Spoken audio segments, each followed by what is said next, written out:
giving me wind and rain. You're some kind of butterfly. Baby, you give me midnight. You whip up my appetite. Don't leave me here high and dry. Oh, well, I don't wanna jinx it, baby.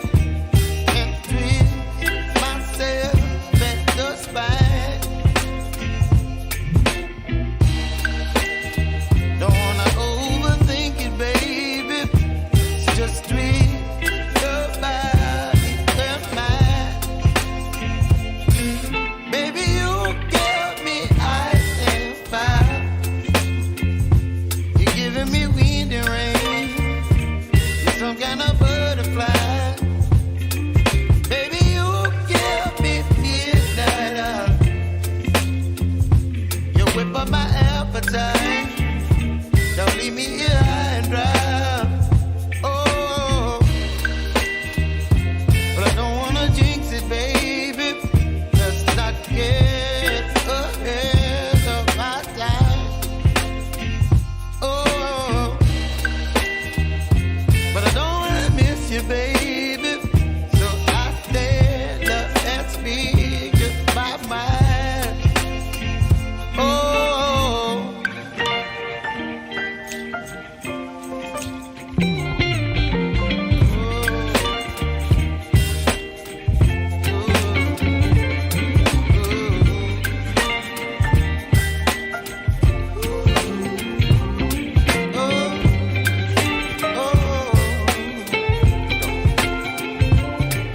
Baby, you give me ice and fire. You're chilling wind and rain. You're some kind of butterfly. Baby, you give me midnight. You whip up my appetite. Don't leave me here high and dry. Baby, you give me ice and fire.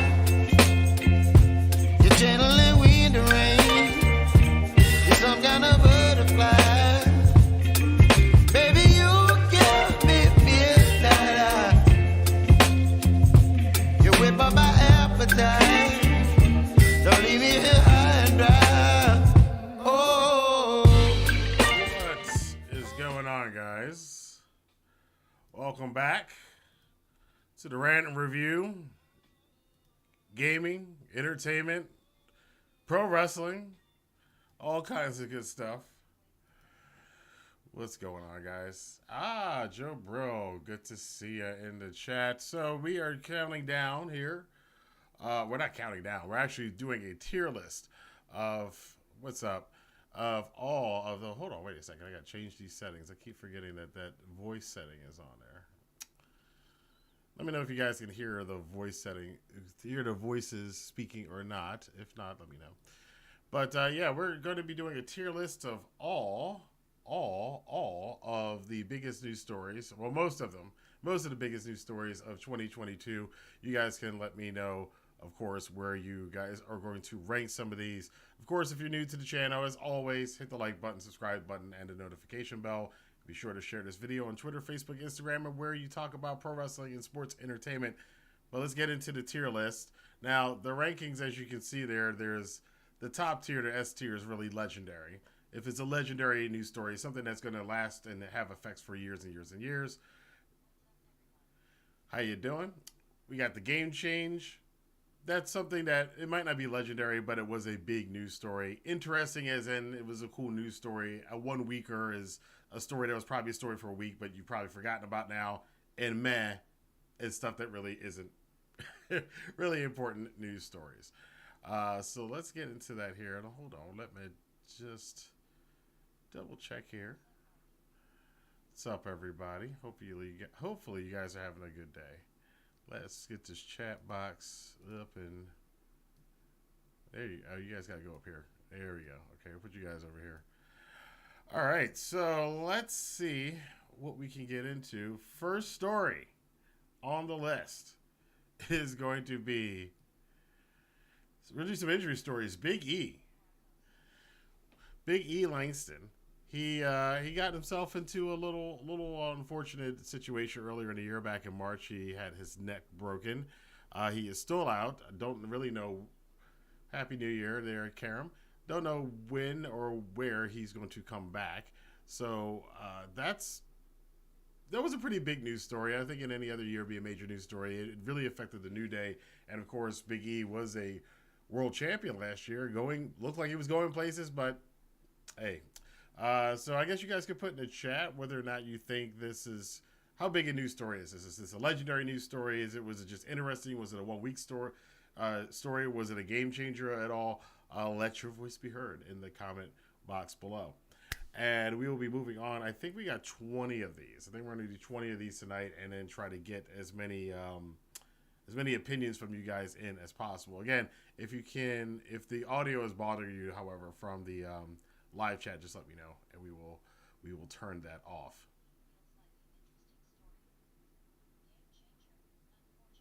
So we got one for Game Changer, one for Interesting Story.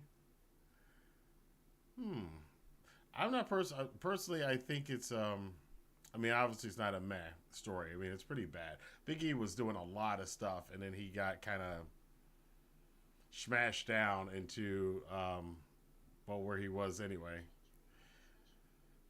Yeah, I can see a lot of people. Okay, so I think the consensus is probably a game changer.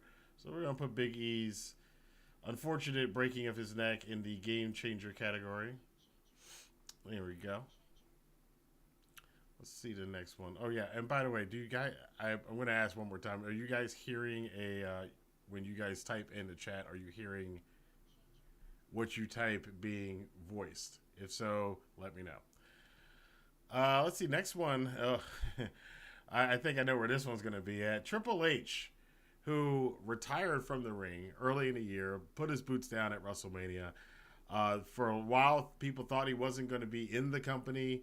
They had taken NXT away from him. They changed it all up, gave us that dreaded 2.0 Rainbow Coalition. Oh, you can't hear the voices. Okay, gotcha. Let me see. I may have to turn those off. Let me see if that works for you guys, because I don't want it to disturb you and make it a bad chat experience.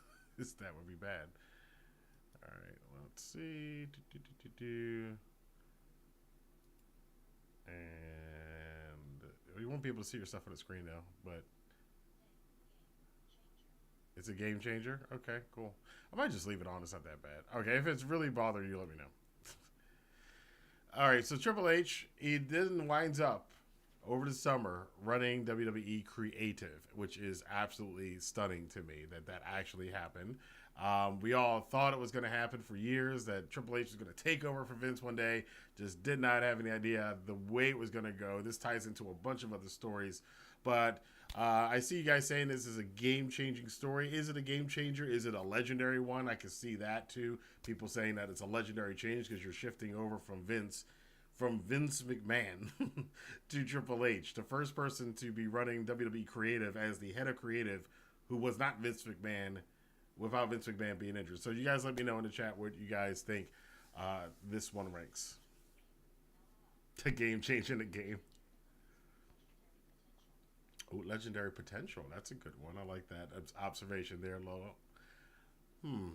Yeah, game changer. That's true too. We got game changer, one for legendary. We'll give a couple more. If you guys have an opinion, be sure to leave it in the comment box below.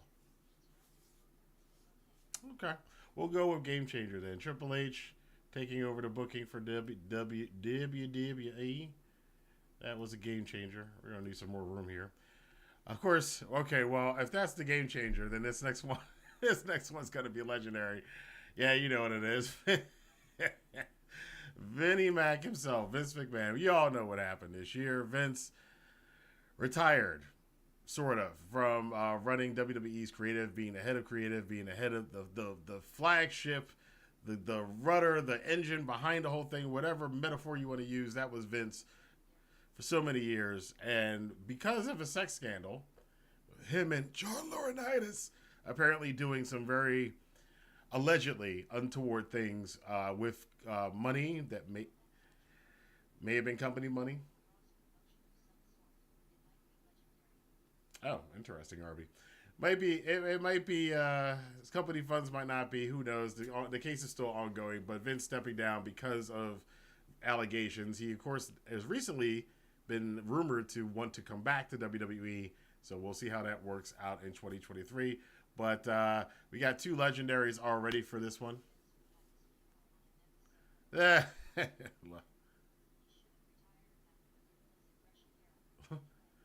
Long shot Lark says that's a mass news story. Cool. So we got a Matt, we got a couple legendaries, and did we get a game changer in there? I don't know. We'll go for a couple more votes. I mean, I know where I personally think this should be at. Seems to be going in that direction, but yeah, I never thought. Well, I knew at some point in time in my life, whether I was still watching wrestling or not, that I would hear that Vince McMahon had somehow, whether through Mother Nature or not, had stepped down as the head guy in WWE. But that did happen this year. Not quite sure why it took this long for them to find out all this stuff. I don't know. Hi, Paula. How are you doing, Legendary? I'm going to go. I mean, I don't. I know if you're cynical towards WWE, I understand it, but you got to say this is legendary. I mean, that is monumental. Like, that's huge. People have been thinking about that forever. So we'll see. Next one up.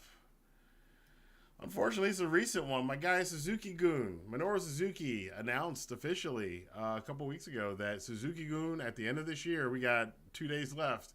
Suzuki-gun will be no more in 2023. Everybody's going to go their separate ways.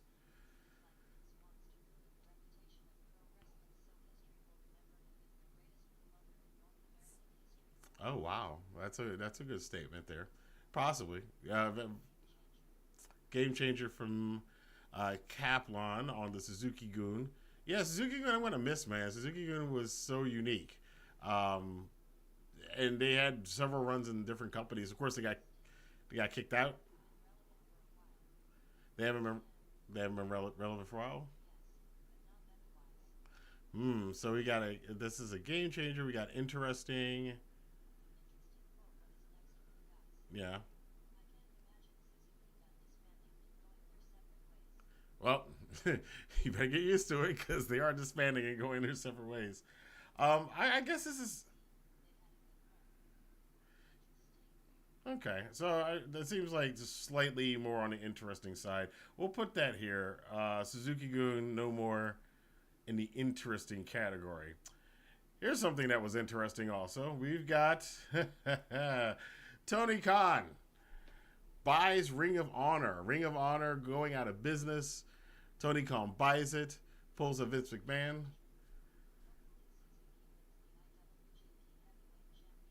True, Arby. We thought the Ring of Honor might have been done, but Tony Khan couldn't help but invoke what's going on there. He couldn't help but invoke the whole WCW purchase when he did it on Dynamite. There's been mixed reaction to how he's handled Ring of Honor since then. Okay. And then we had just a couple pay-per-views that I love the pay-per-views. I love the Briscoes and FTR, but now we got the oh nice for GC for Ring of Honor. Cool, Marcos. I don't know. I'm of two minds on this. The paywall thing next year. I think Aaron kind of might have nailed it for me how I felt about it. At the time, it seemed like a game changer. At the time, it seemed like one of the biggest stories of the year. It's not quite that big a story anymore. Yeah, you got that. So I don't know. Um, I'm going between. I would have thought if you had asked me when it happened, I would have said legendary. Yeah.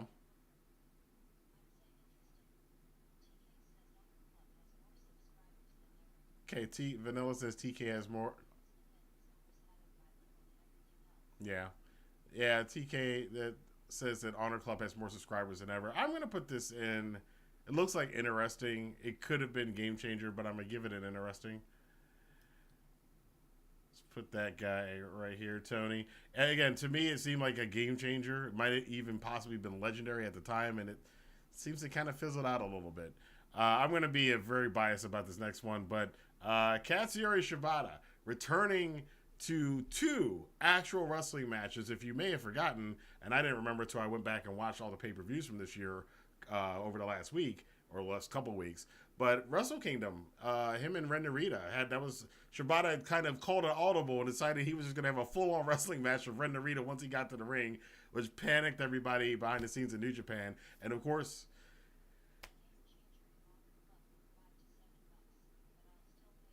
the long short says he'll pay the 10. No question here. Okay. Well, yeah, Shibata also, of course, was on AEW TV, AEW Rampage. Being color commentary by Mike Tyson as he took on Orange Cassidy. If you had said that is one thing that, oh my goodness, legend. He wrestled twice, right? Yeah. I think at the time, if you told me any of this would have happened a year ago, especially Orange Cassidy in a ring with Shibata for an All-Atlantic Championship with Mike Tyson doing commentary, that is on nobody's bingo list. So I thought it was pretty cool. I see legendary, I see interesting, legendary comeback. I mean, and there is a case for that because Shibata, of everybody who's returned to the ring, which pretty much everybody who we thought never would come back has pretty much come back now. Nice. But we also thought this was the one that wasn't ever going to be in the ring. And he's still not on a full schedule, but he's wrestling actual wrestling. He took a pretty bad bump at that Dynamite match with Orange Cassidy, but it was cool. Let's see, Game Changer. I like that. This is a hard one. I want to lean towards Game Changer. I think Game Changer, but not for like comparing it to the other stories. I would say Game Changer in the fact that this should never have happened. You know, between Danielson and Edge and Hiromu Takahashi, like the one we were like, Shibata's not coming back, and he did. So I would say that is a bit of a game changer. He did come back again, not full capacity, but he did come back. I will go with that.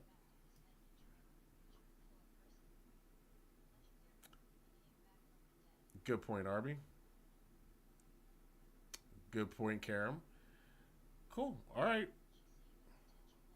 Potential legendary for Marcos. Yeah, I have to agree with that. I think that it was a. I'm not going to forget it. I'm not going to forget the fact that in 2022, Shibata, and again, in any other year, that would have been like one of the biggest news stories of the year, but it just seemed to somewhat get lost in the shuffle.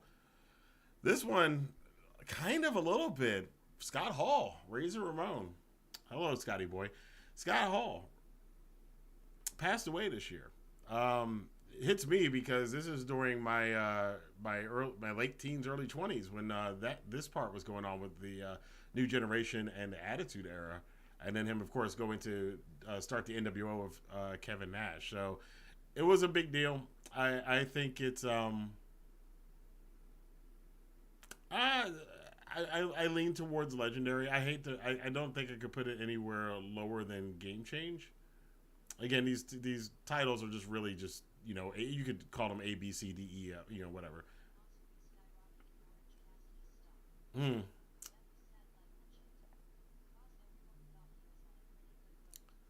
Good point from Aaron Arthur about thinking that Scott Hall was on the road to recovery. Yeah, yeah, yeah. That's pretty. So we got a game changer, 2 legendaries now for Chico, the bad guy. And the funny thing about it, I think I have watched Scott Hall in some shape or form for most of my wrestling life. Yeah, that would be there. Um, well, I remember because I used to be able to get AWA on ESPN back in the old days on cable. Yeah. So, all right, we're gonna go with legendary. I will do that with Scott Hall. Scott Hall, Chico, legendary man.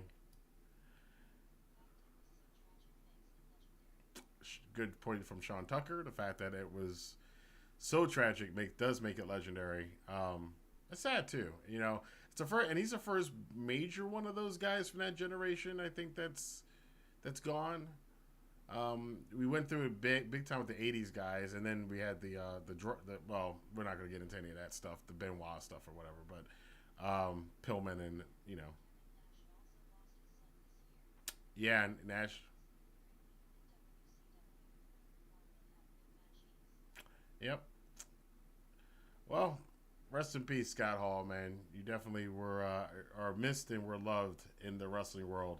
Here's one that's fairly recent. Sasha Banks, out of nowhere, is apparently going to be appearing at Wrestle Kingdom, which again to me baffles me because up until about 5 seconds ago, New Japan Pro Wrestling did not have a women's division, so there would be no reason for Sasha Banks to go there. So it was never on my radar or something I thought would have happened in 2022, which kind of kicks it up a bit for me.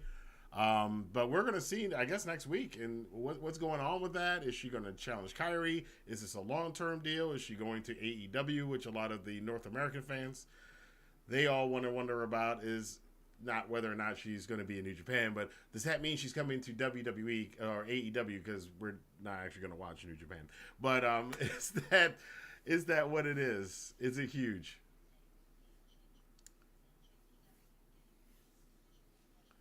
So Arthur thinks it's legendary. Vanilla Tornado thinks it's a game changer. I'm kind of in those categories too. It's hard. I don't know, legendary. Game changer, yeah. Game changer, definitely. But I don't know. I want to know what some of you guys think there. Let's see. Interesting. Yeah. Interesting. So we got two interestings, a game changer. This you get two game changers. Hmm. So two game changers and two interestings. I guess the next one will just. Hmm. Good question. Long short. Long shot.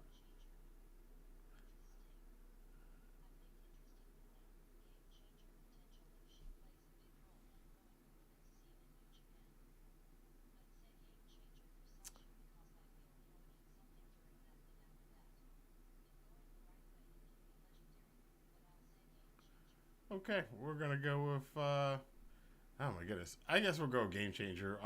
That was close. I was. It looked like it was leaning towards interesting.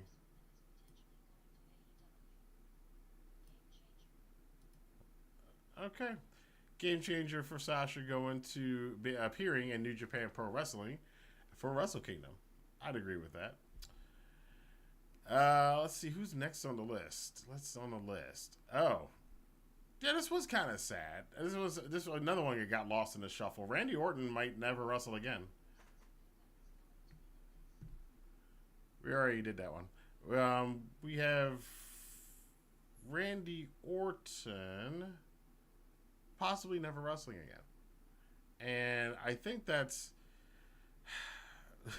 just when I started to like Randy Orton and the whole arcade bro thing, and he kind of finally got to the status. I mean, he still seemed like kind of a douche sometimes, but I was digging Randy Orton over the last year or two, and then who knows if he's coming back? Maybe they'll milk it just to make you think he's not coming back, but I don't know. Randy's been around for a while.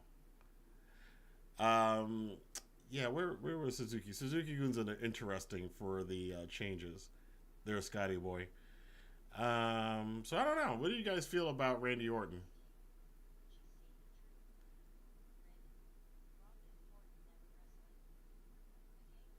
Game changer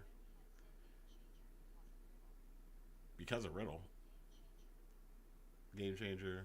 Thanks. Didn't know about. Oh wow, yeah. Randy Orton's injury is pretty bad. That's why you haven't seen him forever. There is speculation that he might not ever wrestle again. So that's the thing with Randy is that if that is true, is the Viper, is the Legend Killer gonna get cut short? I don't know. I think from what I'm seeing, yeah, it's potentially. I think we'll put it in interesting because we don't exactly know that it hasn't been officially announced that he's never wrestling again, but that injury has put that in question. All right, so let's see. Let's go with. Hold on one second here. Do, do, do, do, do. By the way, I'm going to take some opinions on what you guys had about last night's AEW Dynamite. By the way, because I saw some people were happy about it, some people were not happy about it, and yeah, I don't know. I thought it was a good show personally, but apparently some other people did not think it was a good show. So we're gonna have to go with that.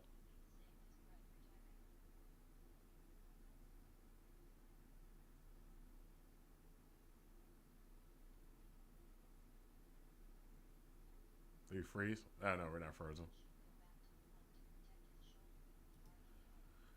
Yeah, the RKO is pretty problematic with him doing anything. All right, well we'll see what's going on here. Next one up, I'm just gonna get through these. Is this storyline? Sami Zayn coming out of nowhere, being the most interesting guy in the entire pro wrestling business with the storyline with the bloodline. I don't know. I'm gonna leave it up to you guys. What do you guys think? Is this a is this a legendary story or a game changer or just interesting? Or well, it's definitely not a 1 weeker because this thing is just kind of taking over the inner Usi thing. Oh, that's unfortunate. Big hurt. I don't know. So, what do you guys think about Sammy and the Usos and this whole idea? Oh, cool. Okay. Um, yeah, I'm not so sure what I think about this one. So we got an interesting and a game changer for Sami Zayn and the Bloodline. I don't know if it's legendary. I can't say legendary. Game changer maybe because it is. I can see game changer because it's the first time in quite some time that WWE's had the angle in the business. Usually it's somebody else. Hmm. Oh, we have 100 messages. I didn't even know that Restream actually lets you know when you had 100. Well, there you go. Usi. Interesting, Vanilla.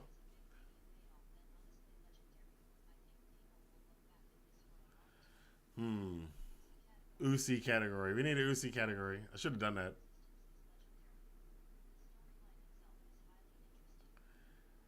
So it seems like we're between interesting and legendary.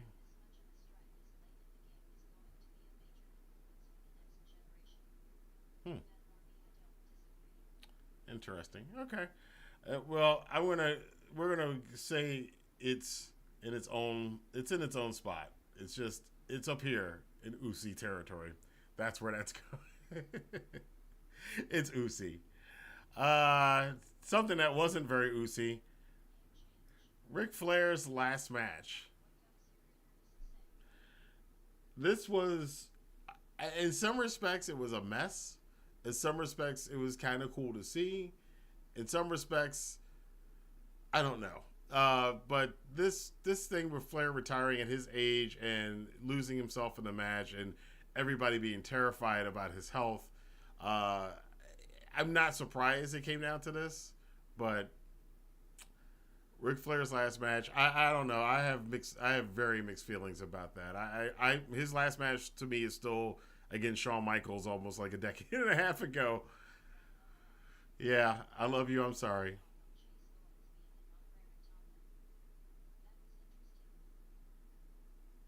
Sean Tucker, I think there's a big difference.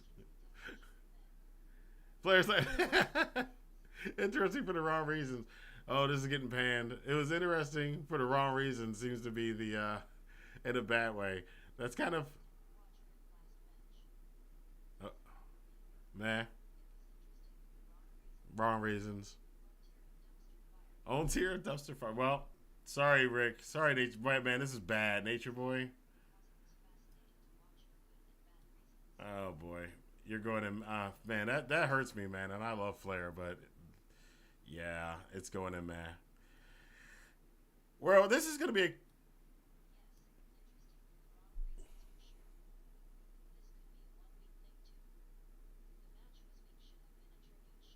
Wow, interesting. There you go. This is gonna be a combination of a couple. One, there was a Stardom New Japan historic crossover. I'm gonna lump this in along with just the whole idea of Forbidden Door. Hold on. What are you doing? What are you doing here?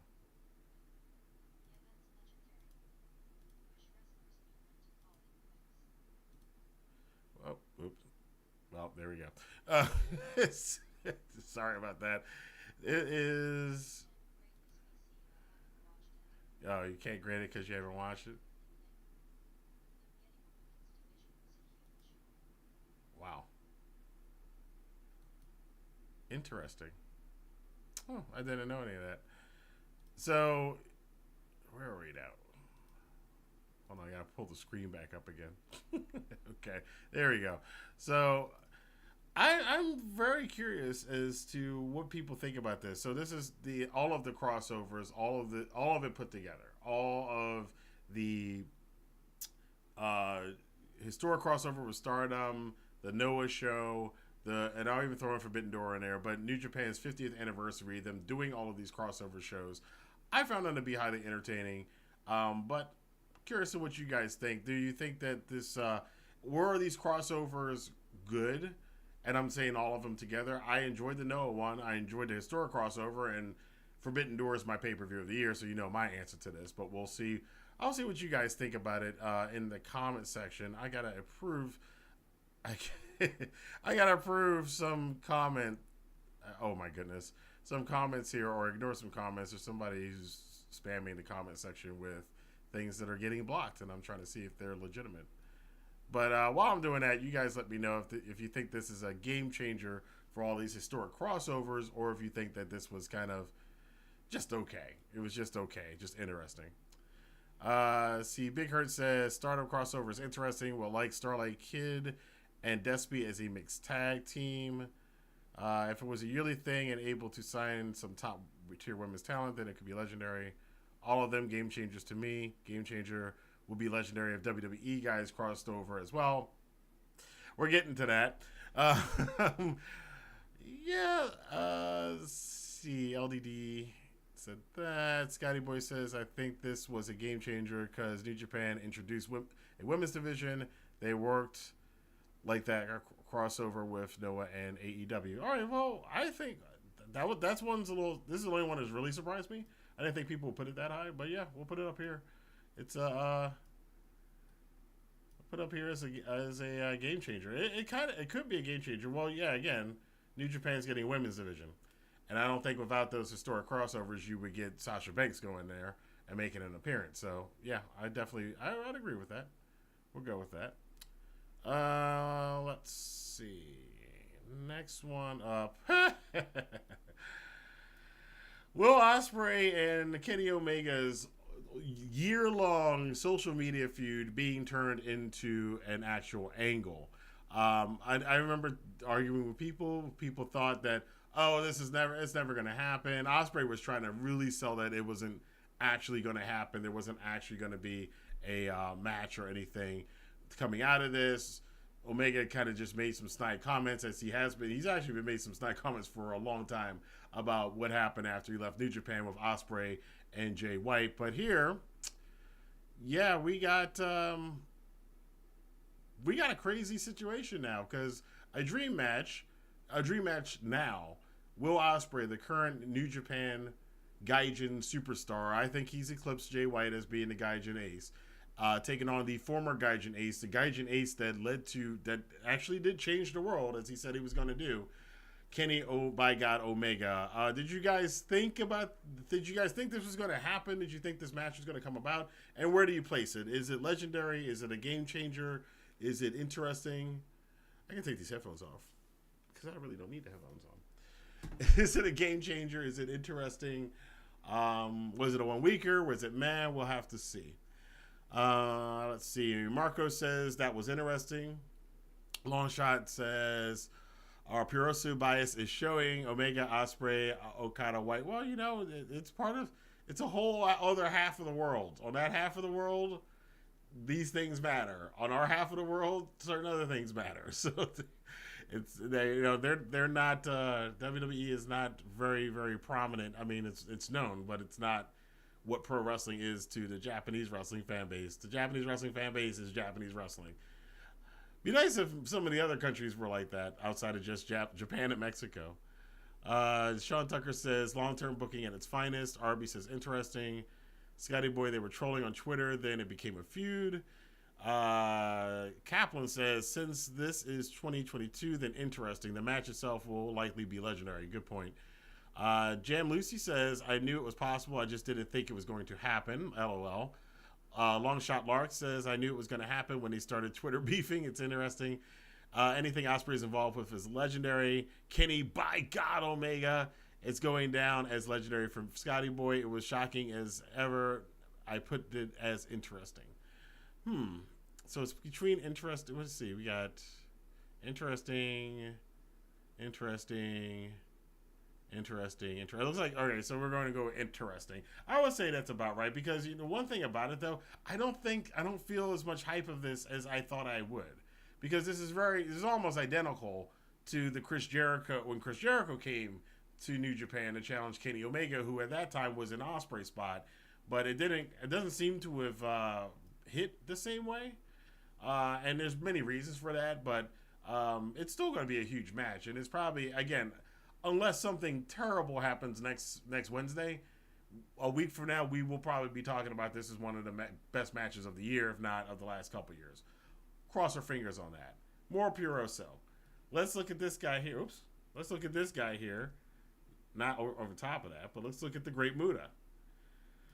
Muta, retirement announced. Muta winds up everywhere. In fact, he's even wrestling Shinsuke Nakamura, a WWE current roster wrestler who was made into a superstar in New Japan Pro Wrestling, and they are both now wrestling New Year's Day in Pro Wrestling Noah. Again, something that if you had it on your bingo card last year, nobody had this on the bingo card last year. Somebody would have said you were drunk if you said, yeah, the Muta's going to retire and he's going to wrestle Shinsuke, not in New Japan, in Pro Wrestling Noah. In Japan. Nobody had this.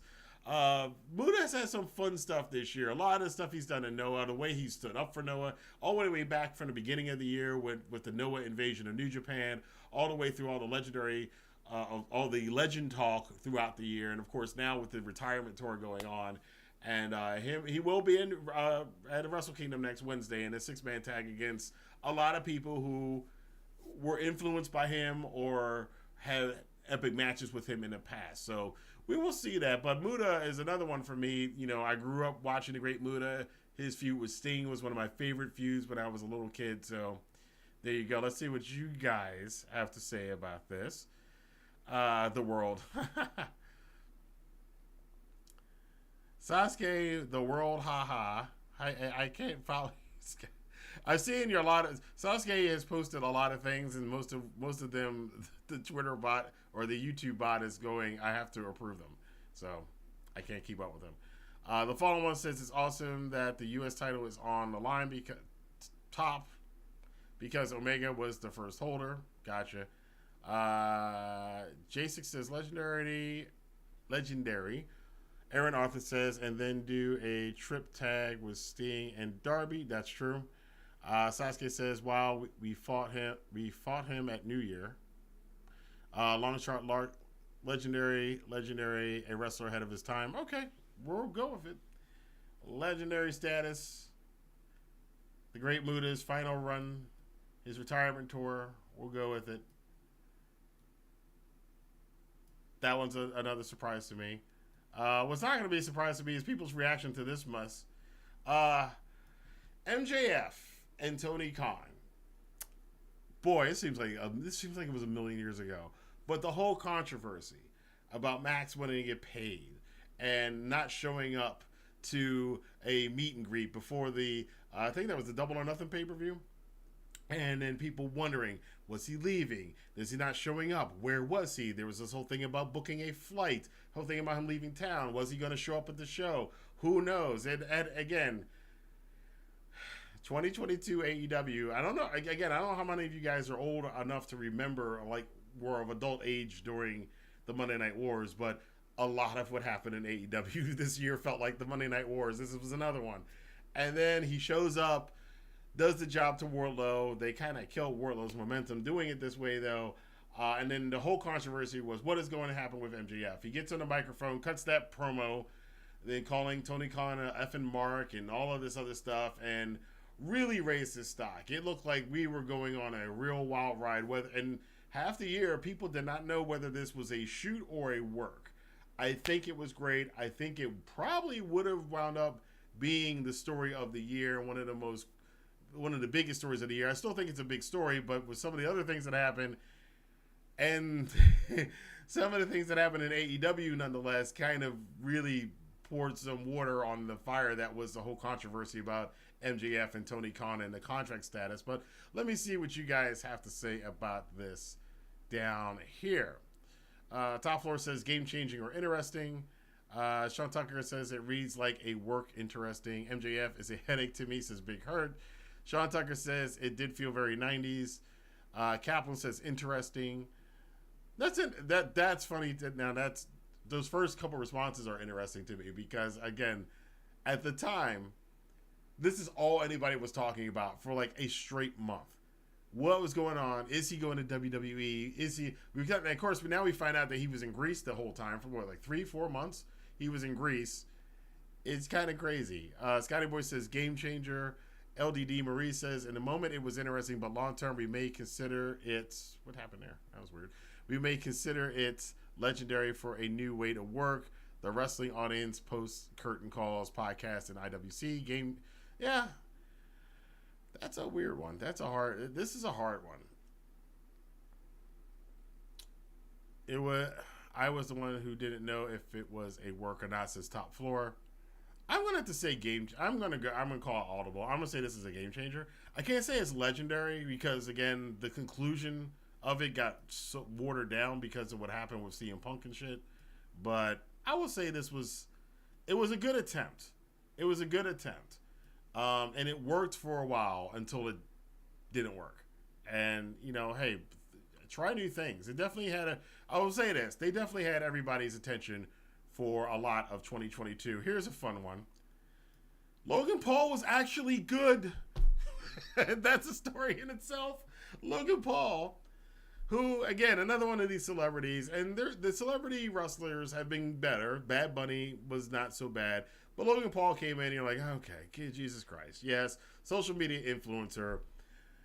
I hate to say this, but yes, a lot of the people in the wrestling industry kind of showed their asses with this because Logan Paul has more social media more people watch Logan Paul a week than watch all of wrestling combined. Whatever that says about our current society, you make your own decision on that, but the fact of the matter is more people watch him than watch wrestling, period. And so WWE getting him was, a good move by them. And then the fact that the guy actually took it seriously, and then he actually has a decent look he looks like a wrestler. In his picture, he looks like a wrestler. And he's actually talented. To the point, he actually had a really good match with Roman Reigns. I was surprised, to say the least. So, I think it's funny, though, is Logan Paul being great. Now, you can rank this anywhere. I don't think it's legendary. Game changer for celebrity wrestlers. I think he's changed the game in that respect, but I don't think it was like an earth-shaking thing. But let's see what you guys have to say about this. Top Floor says 1 weeker for me. Big Hurts 1989 says It felt peaceful when MJF was gone until he came back. That's what MJF won. Scotty Boy says 1 weeker. Marie says legendary. Leaning to game changer. Big Hurt says he's 1 week. Top Flora says if it was him signing, then interesting. 1 weeker, possibly mad, but I don't watch too much WWE. Paul is athletic and it makes it interesting. So I think we're between 1 weeker and interesting. 1 weeker and interesting. Okay, we got interesting here. Say a couple more and then I'll make my decision on where I'm going to rank this at. I can kind of see where it's leaning, but I think we might correct this here. Interesting. Okay, we're going to place it in. It was almost in meh, but we're going to put this in interesting. Logan Paul actually being good at wrestling and actually having a main event match that was actually good with Roman Reigns of all people, and then getting himself injured. So, okay, Logan. Guy, you know, one thing, you like the guy or not, the dude is kind of the definition of overachiever at this point. Okay, here's something I'm going to talk about here. It is not just Carl Anderson, but New Japan's problem with Gaijins this year.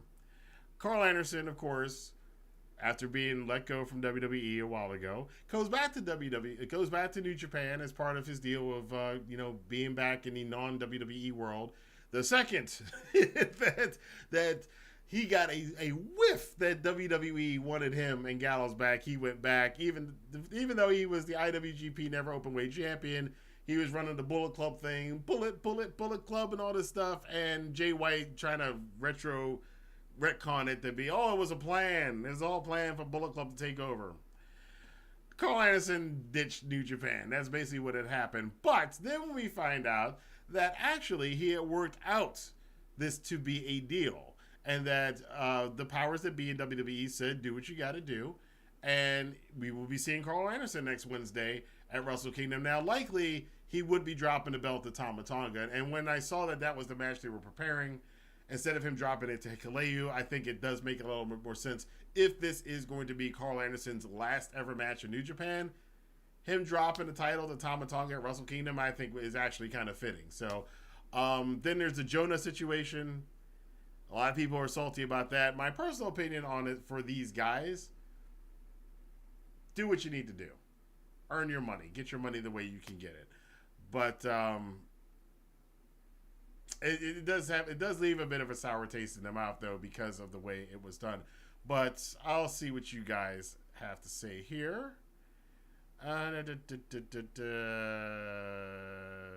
Pumpkin Jack letting everybody know that they did not like the WWE. Okay. LDD says LDD Marie says has the potential to be the biggest star they've produced since Cena. That's a good that's a good wide difference of opinion there. One person thinks he might be the next Cena. The other person says I didn't even watch WWE. So if you ever think that my audience is all full of the same people, that is kind of proof that it is not. Absolutely. Dink Donk man times 100.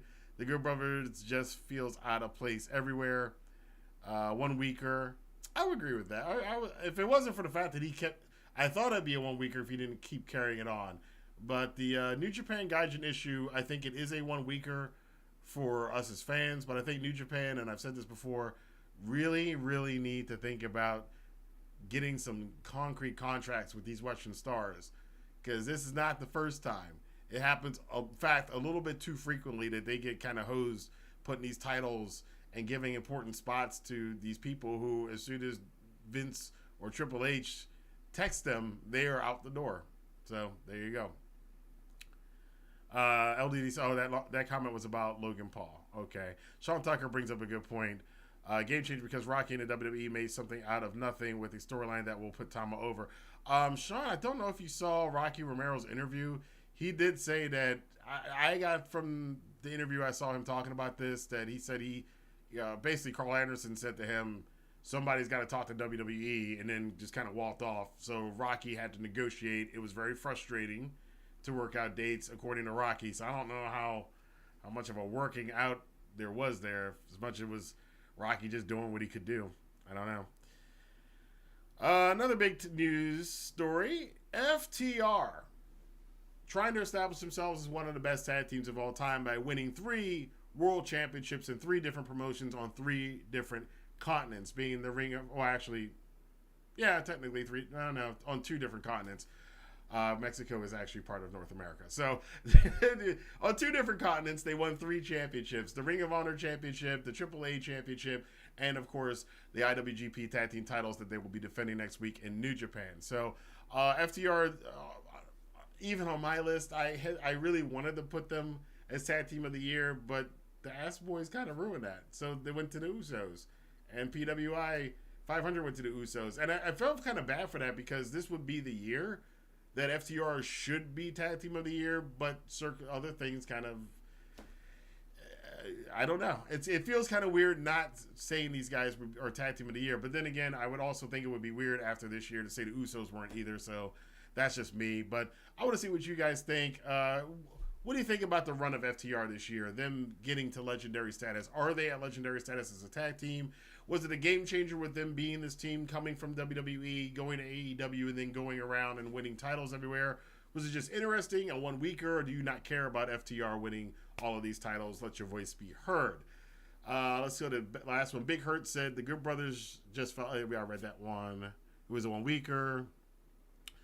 Let's see. Sean Tucker says I may have overestimated this story. Big Hurt says the rise and fall of FTR. Kaplan says legendary run this year. Sean Tucker says wish they added AEW to it, but they have been making this year legendary. Big Hurt says interesting, legendary, game changer, legendary, game changer. Looks like game changer.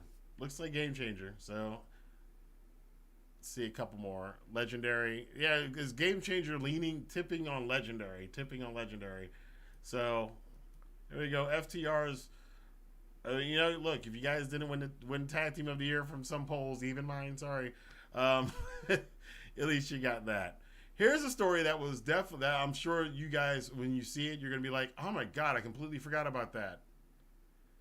Remember Jeff Hardy? Remember Jeff Hardy was coming to AEW and it's like, holy crap, the Hardy brothers are back together. He stumbled out of a ring in WWE and then just walked out of the arena and never came back. And then he's in AEW, and then people were worried because, the AEW doesn't have the same kind of wellness policy that WWE does. And then turned out they actually did have some sort of a wellness policy, but Jeff Hardy is Jeff Hardy. We did at least get to see him and Darby Allin try to kill each other. But I think there was some commentary that Tony Khan probably should have spaced out some of his matches. He was going hard for like a month. And every week you would be like, oh, he's getting worse and he's hobbling. They had the tag match with the Young Bucks, the big tag match, the big rematch. We've seen it in Ring of Honor. We've seen it on the Indies. And now we're going to see it on a big-time pay-per-view or big-time AEW TV. And the match was a little underwhelming because the Hardys are pretty banged up. And then, of course, Jeff, unfortunately, had his problems that we won't go into because there was personal issues. But, yeah, Jeff Hardy... being Jeff Hardy and still being Jeff Hardy. Love him, hate him. You love him and you hate him at the same time. I don't think anybody thinks Jeff Hardy's a bad person. Well, never mind. I take that back. But I think most fans are kind of endeared to Jeff Hardy and don't think ill of him, but they just think he's got problems. I think that's the best way to say that. But let me know what you guys think. Let's see. LDD Marie, I was just thinking about Jeff Hardy, to be honest. Ron says, unfortunately, meh. Big Hurt says, put Jeff Hardy into rehab tier. That's bad. That's bad. That's so mean. It's true, but it's mean. Arby says, any updates on Jeff Hardy, by the way? There was an update the other day. I think it was just that he's moving the trial date again. Aaron Arthur says, oh boy, it was a 1 weeker to meh status. Who's Jeff Hardy? Meh. It is embarrassing an option, says Sean Tucker. Honestly, Tony signing Jeff as an active performer soured me on the promotion before all the elite CM Punk drama, says Marie. Good point. That was bad. Okay, Jeff, you're going to meh. You're going to meh, Jeff. Well, you're keeping Flair company. You're keeping Flair company down there. He's not the only one. Okay, big one here. The Forbidden Door pay-per-view. Remember that was a big deal? Remember when they announced that? And it was like, for us New Japan fans, and for those of us who are New Japan fans and have been following this whole revolution way back in the 2010s before everybody else piled onto it, before being the elite, and followed this whole story as this whole thing led up to AEW, this was kind of the culmination of it. Out of nowhere, this is how I'm going to context this whole thing.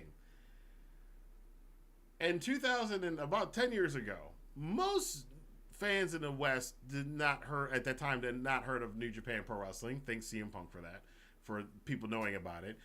At the time, New Japan was on a downslide. And here we were 10 years later, and not only was New Japan fairly profitable in the United States, but it also, coming out of New Japan, spurred on a secondary wrestling major league company in North America, that something that nobody thought was going to happen. And now the two of them were going to have a show together. There was some bad blood in the early days of AEW because they took Kenny, and there was some stuff going on. We still don't know the full story about that.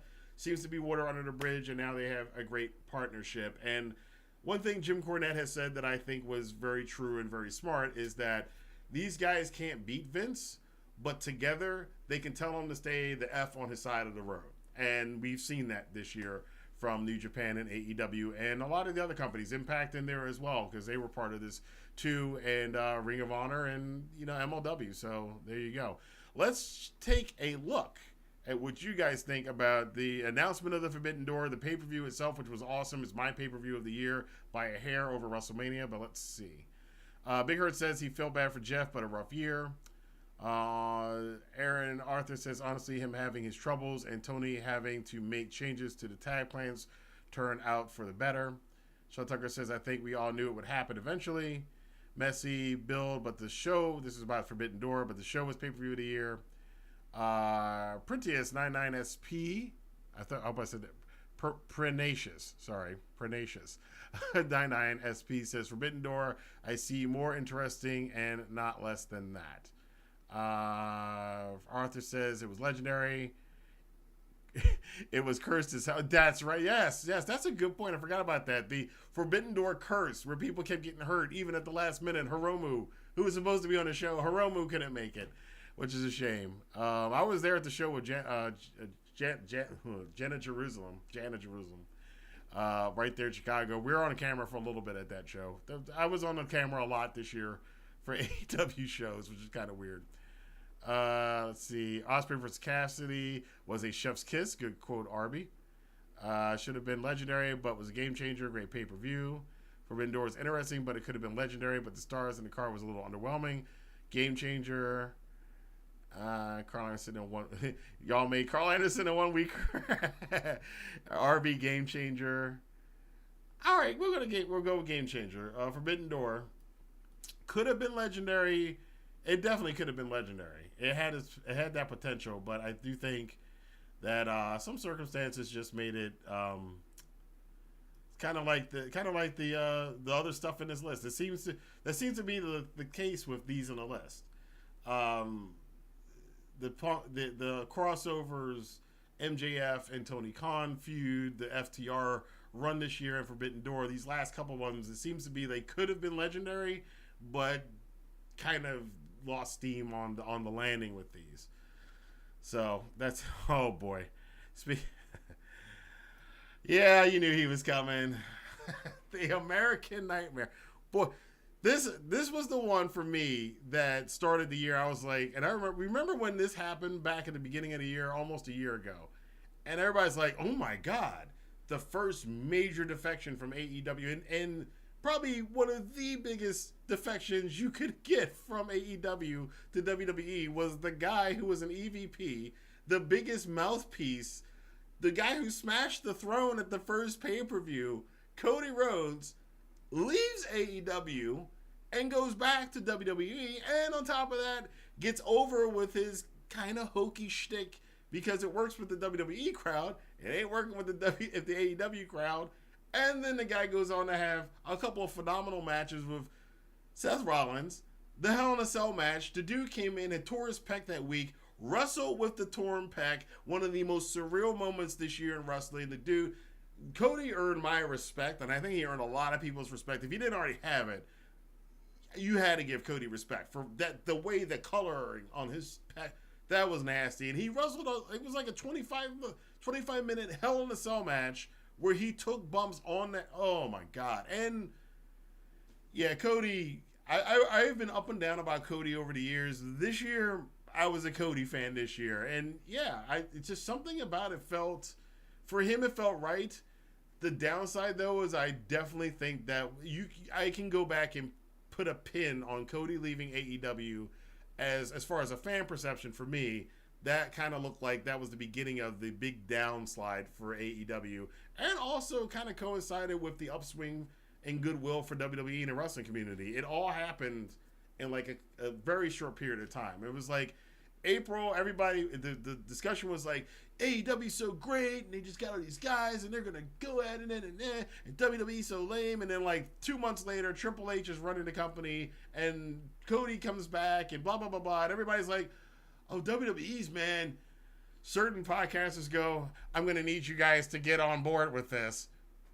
But for us who aren't such shills for WWE, it was just really, really cool, and it was a great thing for WWE, and I think it was sour for AEW. Where Cody's gonna go? Is he gonna win that championship? Is he coming back at the Royal Rumble? Is he gonna be the guy to take down Roman Reigns? We'll have to wait and see, but let's see what's going on here with you guys in the chat. Hypnotic says, not surprised, Matt on Jeff.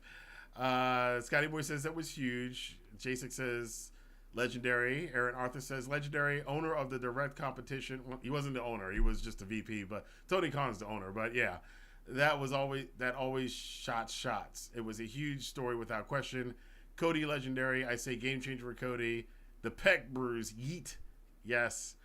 Aaron Arthur says, totally agree with pinpointing that as a downside of AEW. I think history, you're going to look back at this year, and if AEW doesn't recover completely, you're going to kind of look and go, Cody left. That was the first domino. I think you would say that. Legendary in its own right. He was stomach turning to me. Right me back. Ron, that was pretty cool. VP, okay. Oh man, this is hard. I want to say game again. I think it goes to Game Changer. There's gonna be a lot of Game Changers, but that's the kind of year it was. I think it's Game Changers, and I'm gonna say Game Changers only because he got hurt and we didn't get to see the full thing. We don't know what he would have been doing the last 6 months if he had been injured. So I will leave it there. I'm going to call audible on the next one because I really don't care what anybody else says about this one, but I'm going to call audible. But the unfortunate passing of Antonio Inoki, the father of New Japan Pro Wrestling, one of the Mount Rushmore legendary all-time best of all time. Him and Giant Baba, you wouldn't have Puro without these guys. And yeah, we went through Inokiism. Yeah, he left the company, but New Japan always held reverence for Antonio Inoki.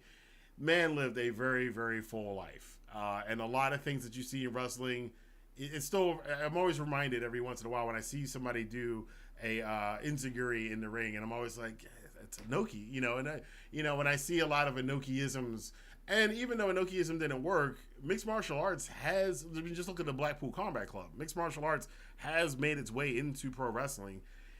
He may have been a little bit ahead of his time on it, but it is what it is. But I will definitely say that for me, you guys know where I'm going to put this. Let's see what you guys say. Aaron Arthur says legendary. Kaplan says no doubt legendary without a question. Legendary all caps. Legendary. Yeah, we're not going to hesitate on this one. Rest in peace, Inoki. And big thanks to everything he did in the business. God, I mean, look how crazy that is. Look at this. Just legends at the top. I think that's what it has to be. There are legends. Legendary, we got legends. It's Vince, Scott Hall, the Great Muta, and Antonio Inoki. It's shaping up the way it should be. I didn't plan it that way. It's just shaping up that way. Something a little bit less, and I had to point this out because I just watched him on stream the other day, and I think he's been forgotten about. But Adam Cole, baby, remember Forbidden Door, the match, the IWGP Championship match, the Fatal 4-Way ended abruptly. Jay White just had to pin Adam Cole because Adam Cole, baby, got injured, and he hasn't been back since. Now this year him and his boo were the I forgot about this one, the Owen Hart Memorial Tournaments. They were the King and Queen of Hearts this year, and Cole got injured and still no prognosis. I watch his live.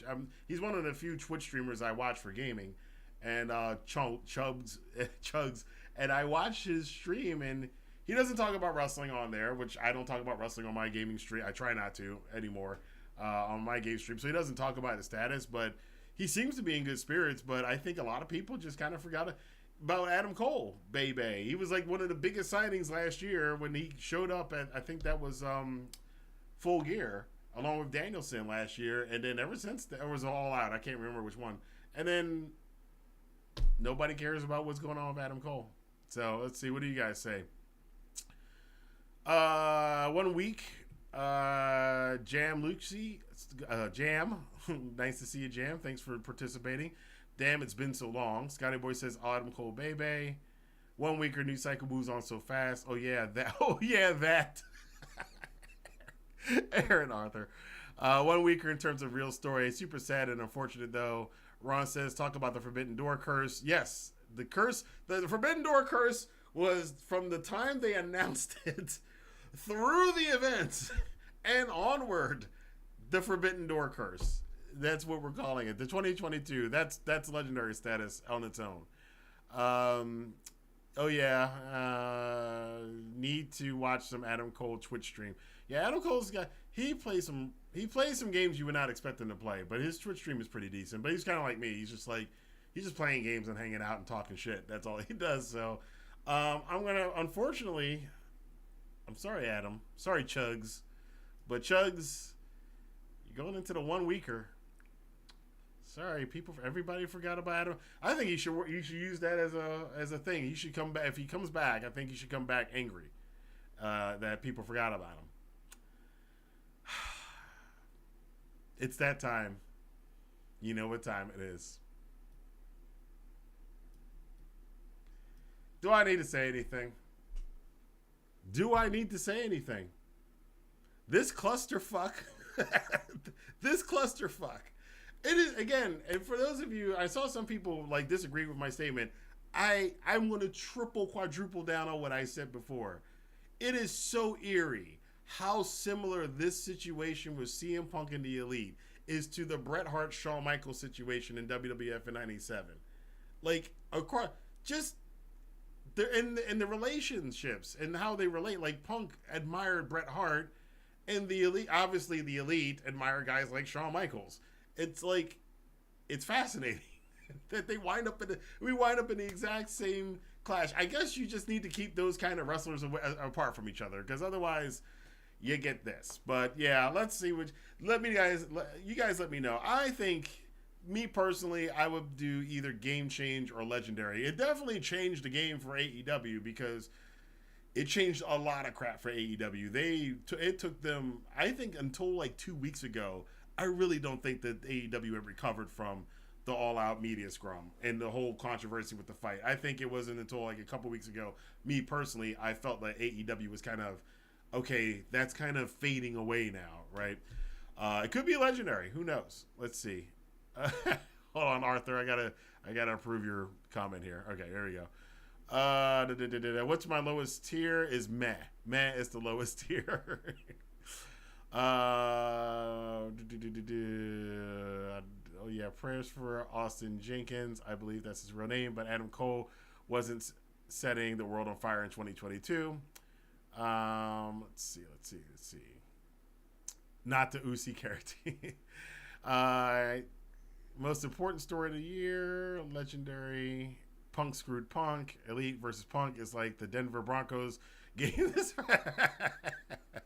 a good one. Legendary, unnecessary nonsense. No question where this is going. Everyone else is talking about it. The booking was affected by it, that for sure. The Scrum was the most important thing that happened this year for it. Legendary for the wrong reasons. Yeah, you know what? I don't think the repercussions are over. I think this is. I don't think what happened in this whole thing with Punky and the Elite. I just have a weird feeling that somehow, some way, something about this is going to pop up again in the future. I don't know how. There's just something in my gut that says something is going to come. Something else is going to happen. Now, what could happen is CM Punk could go to WWE. I know it's an outside shot, but he could go there and just totally trash him. Be good. I mean, hey, who knows? Who knows? But that, to me, that it's legendary. Yeah, for the wrong, and as Pernicious says, it's for the wrong reasons. Long run legendary. Okay. Couple more to go here. Let's do this one. Sasha Banks and Naomi, about the same time as MJF was walking out of AEW, Sasha Banks and Naomi were walking out of WWE, although theirs didn't get turned into a work. Theirs was a shoot, and it's still a shoot, because Naomi, now the interesting thing about Naomi is obviously the wife of somebody who is in the biggest angle with the biggest star in the company. So that's a very awkward situation to be in. As far as Mercedes, I guess we should call her now, the artist formerly known as Sasha Banks, we all said this before. We mentioned it before of her going to New Japan, at least to make an appearance at New Japan at Wrestle Kingdom next week. But I think there's something very important, more so in this one. Sasha Banks, I do feel she says she's felt underappreciated. There have been reports that have come out that said they didn't think she was all that good. And I'm like, Sasha Banks? Really? Really? I think out of the four horsewomen, she's, as far as star power and popularity and all around, I think she's a shade under Becky. Becky's the only one I would think has risen above her. Charlotte is good, but Charlotte never kind of got to like wow status. Like she's just good on technicals, and Bayley's kind of unfortunately floundered around a little bit and never gotten to where those girls bad. But you know, Becky's the big superstar, but I would put Sasha behind her. And to say that she wasn't that good or that valuable was kind of weird. And the way that they did it, they just walked in, put the titles on the desk, apparently, and said, "We're going home. We ain't coming back. You told us you were going to do this," and she stood up for herself. I gotta applaud that, but we'll see. Let's go. Back to Marcos, back to the media scrum. That scrum was the most important thing to happen this year for it. I've read that before. Let's see. Yeah, there's a story about Punk coming back to AEW. My head hurts. Aaron Arthur says 1 weeker. Dash wants Punk to come back. Hey, what's going on here? Chat. I'm gonna chat. Do your chat thing. Straighten up. All right, there we go. I haven't missed Naomi or Mercedes. Sasha was the first Iron Women's match. Good call out there, Scotty Boy. Interesting. Might be game changer this time next week after Wrestle Kingdom 17. What's going on, CJ Williams? Nice to see you. Interesting. We'll talk about that when we talk about the news items. I put it interesting under. This is a tough one. All right, whoever gives me the next one, I will put it there, wherever you guys say, because it seems to be between interesting and 1 weeker. Pernicious 99SP says, I want to say game changer, but leaning more toward interesting. I say that because if they stayed, I don't think they're going to make them above Bianca, Becky, or Rhea. True. I could see Vince McMahon saying that Sasha wasn't good. The headline Naomi and Sasha leaving has gotten lost. 1 weeker, sadly, interesting. All right, we'll give it interesting.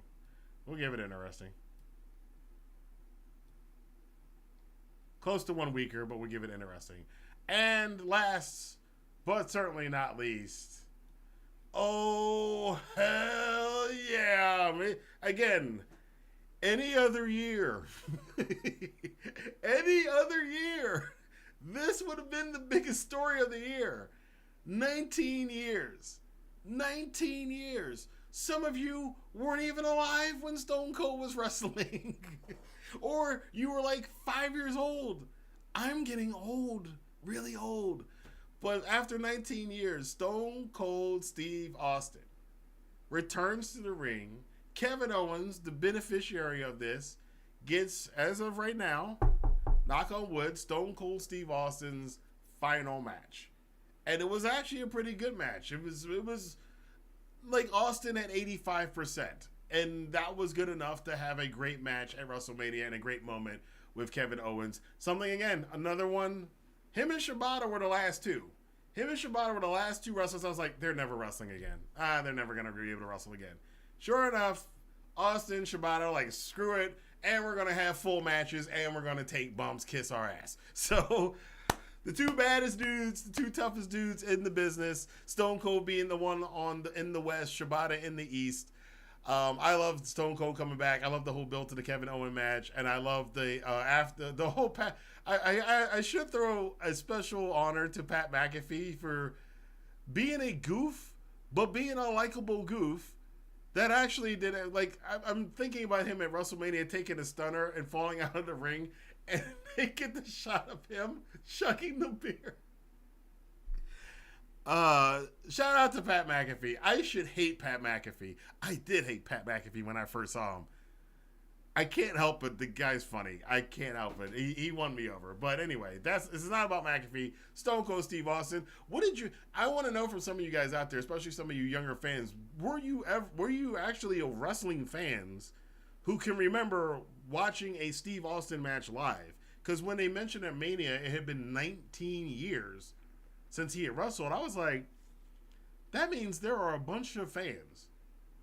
Like, anybody under the age of 26 probably doesn't remember Stone Cold. In fact, if maybe 30, because if you were 30, then you were at least 10, 11 years old, which is pretty young to remember. So you might not even remember it. Like, that's crazy to me. Or it might be a very faded memory. If you're 29 years old, seeing Stone Cold Steve Austin live on television is probably a faded memory for you. That's insane.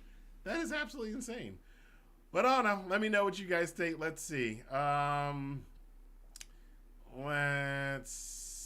Marco says, it's a game changer, potentially legendary. Austin came back to wrestle a good brawl. Joe, what's good to see you, Joe. I haven't seen you for a while. I love Steve Austin back in 97 and still didn't care he was back, not throwing money at WWE, even if you brought back RVD and Jerry Lynn. So Joe clearly does not like WWE. I think hopefully you guys get the point. Does not like the E. Even Stone Cold. Don't let Stone Cold hear that, man. He might come stun you. Oh God, this is why I love it. We get so many different opinions. I'm still tripping over the one earlier where one person's like, I don't care about WWE. Another person's like, Logan Paul could be the next John Cena, which that should have been on the list too. But the match is Friday, so John Cena, by the way, did return to WWE this year, and he's going to wrestle a match. There you go. Shibata is greater than Austin return. It's all about opinion, man. LDD Marie says legendary. Scotty Boy says Austin and Owens was good. Put it up. They were legendary. Austin's final match made me double check if I'm qualified for Social Security. Big Hurt, you gotta get the award for best comments today. Ciaran says, it brought a friend of mine back into wrestling after 10 years, so game changer, cool. Yes, I remember watching Austin in my 30s. Nice. Well, here we are. I think this is legendary. I think it's legendary. Which is kind of weird. I think it's almost game changer, but I'm thinking it's going to be legendary. And there we are. So, if there are any other news items that I did not mention in this list, I took this from what you guys put in comment sections on Twitter, Facebook, and on the YouTube channel, and then added a bunch of other ones that I knew about and all the ones I thought about. Some ones, again, like Adam Cole that I knew people forgotten about, Jeff Hardy I knew people forgotten about. But let's recap it right here in the meh category for biggest news items of the year. Even though they were big news items, they're kind of meh news items, and that is Jeff Hardy returning to, being in WWE, getting a bit of a push, then walking out of an arena, then walking into AEW, beating himself up for a month, and then being I think he's released. I think he was released. I can't remember. But having some serious substance abuse issues. I think some fans are they're just kind of done with that stuff with him. And Ric Flair's retirement, a mess. But hey, live your best life, I guess.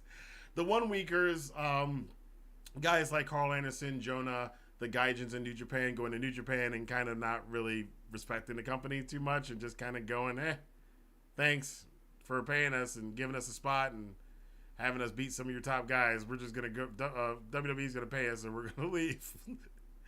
It's a 1 week story, but hey, it is what it is. Adam Cole, unfortunately, being injured is a 1 weeker. Poor Adam.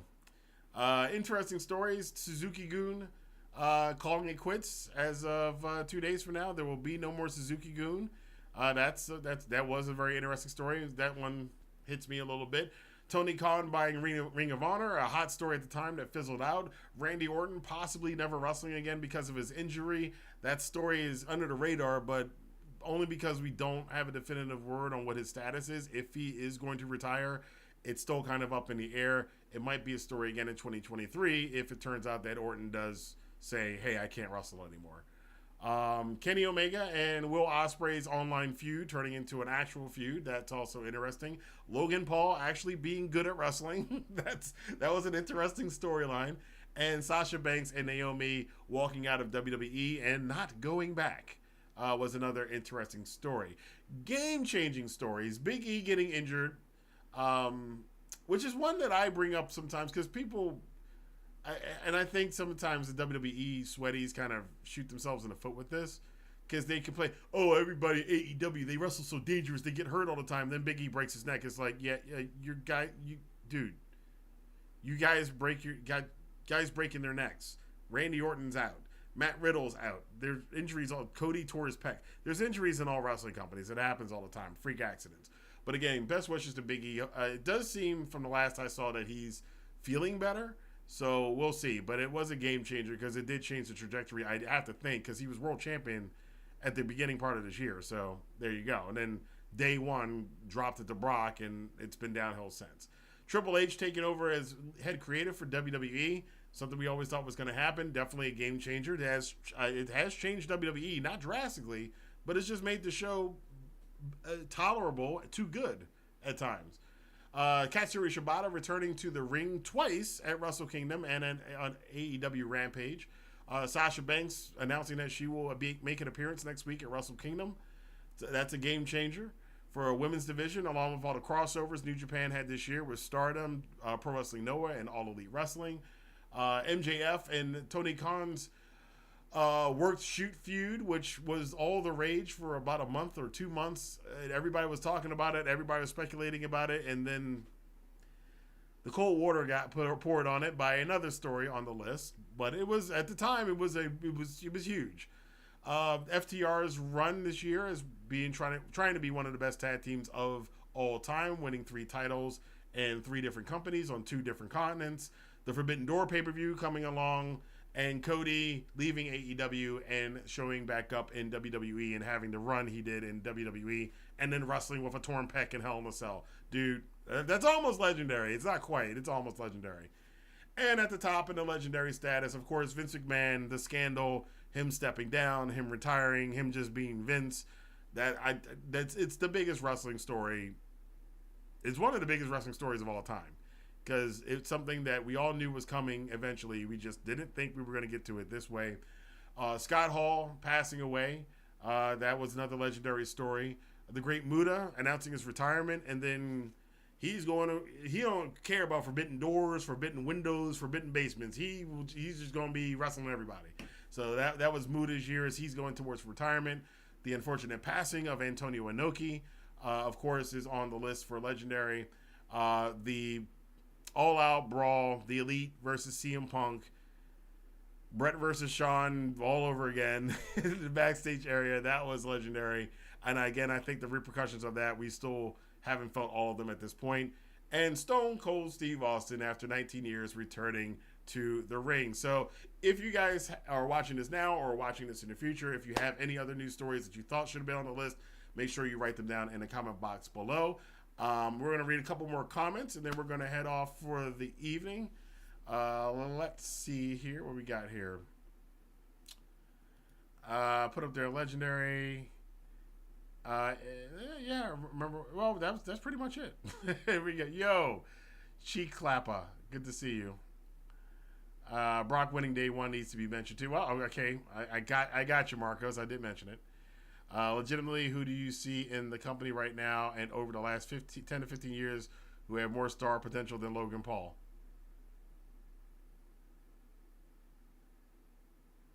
I don't think he'd be in it for the long run, though. You got a limited schedule. It'd be kind of like a Brock thing, though, because Logan Paul does so many other things. He wouldn't be like there week in and week out, kind of like Ronda and all the rest of them. I think the problem with those guys, with the Rondas and the Logan Pauls and the Brocks and everything, is because they are so limited. There is a certain segment of the WWE fan base and the pro wrestling fan base that are going to kind of resent them for not being week to weekers. So it does kind of limit their star power. But as far as drawing power, like I said, Logan Paul, more people watch Logan Paul a week than watch wrestling. So there you go.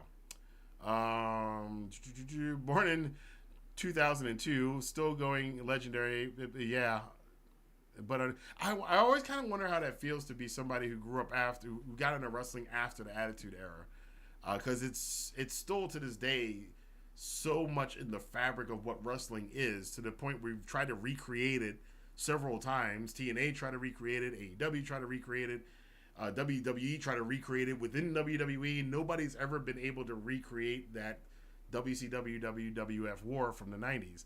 I just wonder how it is for everybody seeing like these kind of these watered down versions of it. Although I will say again, and I will continue to say this until I'm convinced otherwise, I do think AEW in 2022 felt to me, as somebody who definitely remembers 1997 watching the WWF and going, they're like 5 minutes away from going out of business. That's really how I felt about the WWF for most of 1997. I was like, they're doing desperate stuff. They're trying to get desperate. They can't compete with WCW. WCW's got all the stars and all the money, and Vince is like, now they got Brian Pillman and Steve Austin with a gun. That looks desperate, and they're just desperate. And then there's all this backstage stuff, and now Bret Hart left. Oh, it's over. That's legitimately how a lot of wrestling fans felt in December of 97. Like, the same way a lot of people said, who were CM Punk fans, when Punk left AEW, oh, it's over. It's over for AEW. Well, we all know what happened with the WWF. Can AEW have a resurgence? I wouldn't expect it to be anything what the WWF did in '98, but it could come back. It could come back, and I do see the AEW trying to build new stars. So we'll see what's going on with that. Let's see. Walter's matches, Gunther. Yeah, those were pretty great.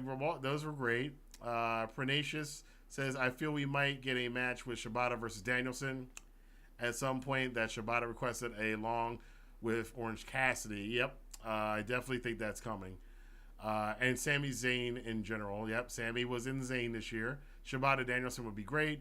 When will you do a Wrestle Kingdom overdue prediction video? I usually don't do prediction videos, but I did have a plan not to do a prediction video, but I wanted to do a video because I haven't seen anybody do one about the significance of the Ospreay Omega match.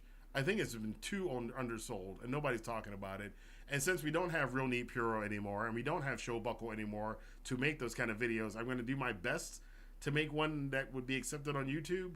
Since we unfortunately don't get those anymore, but we'll try. Well, I'll try. But that I do plan on recording that over New Year's Day. My thoughts exactly, it'll appeal to the outside wrestling audience more than pretty much everyone that they've had over the last decade, which is why I preface my statement as the star potential. There you go. Okay, I would agree with that. Dragon Lee is going to WWE. I've seen that several times. Yes, we all know. He'll be there for... Look, with Hunter, it's different. I think this is the first test to see what happens. I'm just interested to see a Dragon Lee Rey Mysterio Jr. match. That's what I want to see.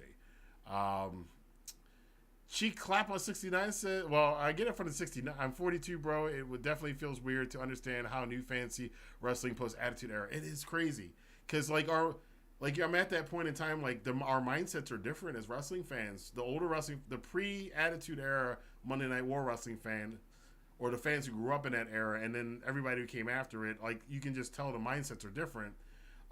We're interested in different things, but I think our generation, because we went through that Attitude Era change, is not like Cornette's generation, where they can't accept the new stuff.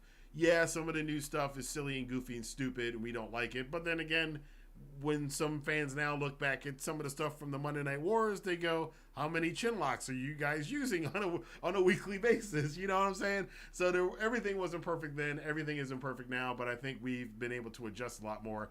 I just think it's interesting not to have that kind of history that you lived through, like you went through the trenches. But, you know, that's what time does. Nobody can help that. They can't, you know, none of you guys can be born earlier than you were, so it's nothing you can do about it. It's just, for me as a fan, it's just kind of weird to imagine being a wrestling fan without having lived through the Monday Night Wars. But I'm old, as you can see, so we're all good. Let's see. And the last one from Marie, do I see Logan Paul being in WWE in 10 years? 3 out of 10. And if he'll still be a Goldberg type doing either Mania, SummerSlam, and a Saudi show or two. Yeah, I mean, or until he gets bored and finds something else to do. Logan Paul does a lot of stuff. He is running a lot of things. So, I don't know. Weird to end on the Logan Paul note, but thank you guys for checking out this live stream. I'm going to have to go fix that audio thing.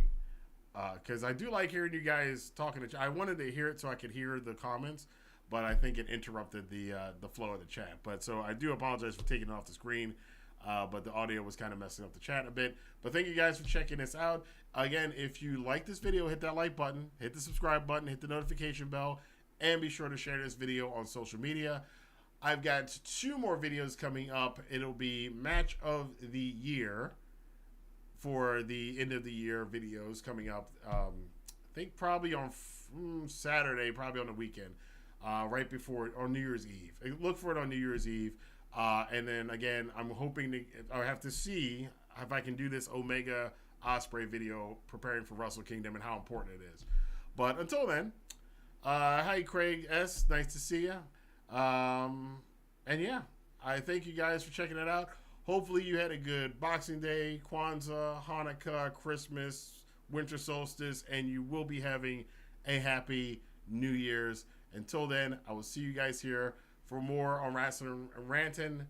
And also check out the Rant Review Gaming. Scotty Boy's been over there. Arby's been over there. We're playing God of War Ragnarok. It's been a lot of fun. So you can check that out over there as well. And I will be having I will be continuing my reaction videos to Death Note, the original, well, not the original, the animated version from 2007 on the Entertainment Channel. So check those out when you get a chance. Have a nice evening, folks. Talk to you soon.